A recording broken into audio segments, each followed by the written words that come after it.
Hello everyone, welcome back to my channel. కందులతో గుగ్గిళ్ళు అలాగే కంది కట్టుతో చారు చేశానండి. నేను ఎలా చేశాననేది ఈ వీడియోలో మీకు చూపిస్తాను. కందులని నైటే నానబెట్టేసుకున్నాను. ఇలా ఒక గ్లాస్ కందులు తీసుకొని వాటర్ వేసి ఒకసారి 2 సార్లు కడిగేసుకొని మనం నీళ్లు పోసేసి నైట్ అంతా నానబెట్టుకోవాలి. అంత టైం లేదు అనుకున్నప్పుడు 2-3 గంటలు నానబెట్టుకోవాలండి. కుక్కర్లో వేసినప్పుడు ఎక్కువ విజిల్స్ పెట్టుకోవాలి. ఇలా ఒక 2 సార్లు కడిగేసుకొని నిండా వాటర్ వేసి మనం నైట్ అంతా నానబెట్టుకోవాలి. ఇది నేను పిల్లలకి స్నాక్స్ కోసం మార్నింగ్ చేద్దామని నైటే నానబెట్టేశానండి. నైట్ నానబెట్టేశాను. మార్నింగ్ వరకు చూడండి ఎంత బాగా నానిపోయాయో. ఇలా నానిపోతాయండి, తొందరగా ఉడికిపోతాయి. ఇలా ఎక్కువసేపు నానబెడితే నేను 3 విజిల్స్ పెట్టాను, ఎక్కువగా పెట్టలేదు. ఇలా అన్ని కుక్కర్లో వేసేసుకొని అవి మునిగేంత వరకు వాటర్ వేసుకోవాలి. వాటర్ వేసుకొని ఉప్పు వేసుకోవాలండి. ఉప్పు కంపల్సరీగా వేసుకోవాలి. ఉప్పు వేసేసి మూత పెట్టేసుకొని 3 విజిల్స్ వచ్చేంత వరకు అయితే పెట్టుకున్నాను.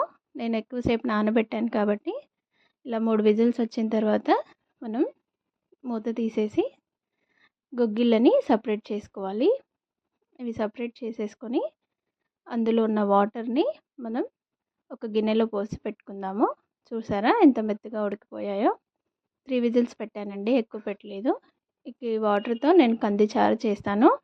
ఫస్ట్ పిల్లలకి నేను బాక్స్ పెట్టి పంపించాలి కాబట్టి మార్నింగే గుగ్గిళ్ళు చేసి పెట్టేశాను.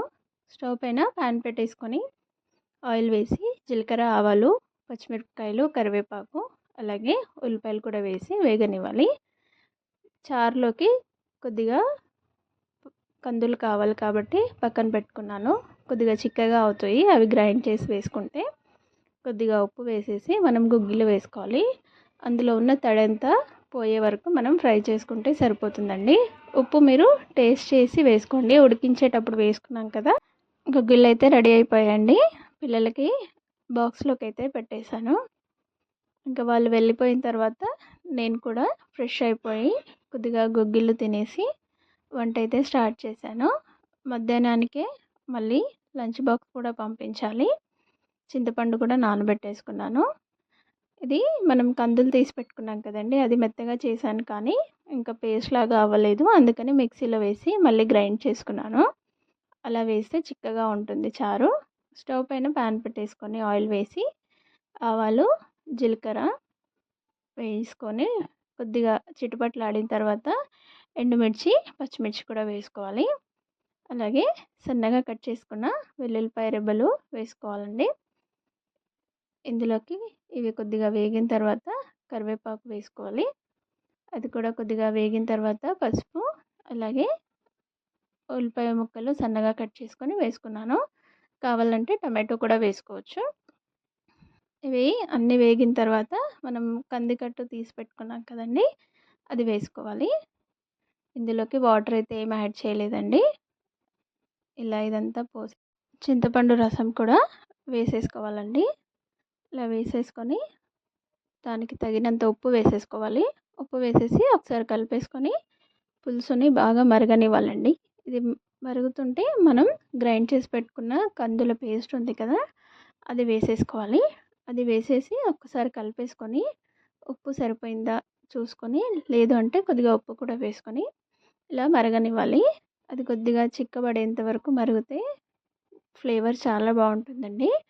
ఇప్పుడు కొత్తిమీర వేసేసి ఇంకో నిమిషం పాటు ఇలా బాగా మరిగిన తర్వాత మనం స్టవ్ ఆఫ్ చేసుకోవాలి. అంతే అండి, ఎంతో టేస్టీగా ఉండే కంది చారు అయితే రెడీ అయిపోతుంది. నేను పాపకి ఇప్పుడు బాక్స్ కూడా పెట్టి పంపించేస్తున్నాను. తను రైస్ అయితే కొద్దిగానే తింటుంది. ఇంకా రైస్ అంతా కలిపి పెట్టి పంపిస్తాను. నేను లంచ్ టైంకి బాక్స్ తీసుకెళ్తాను కాబట్టి వేడివేడిగా అప్పుడే ఇలా కలిపేసి తీసుకెళ్తాను. నా వీడియో కనుక నచ్చితే ప్లీజ్ లైక్ చేయండి, షేర్ చేయండి, సబ్స్క్రైబ్ చేసుకోండి. Thank you so much for watching.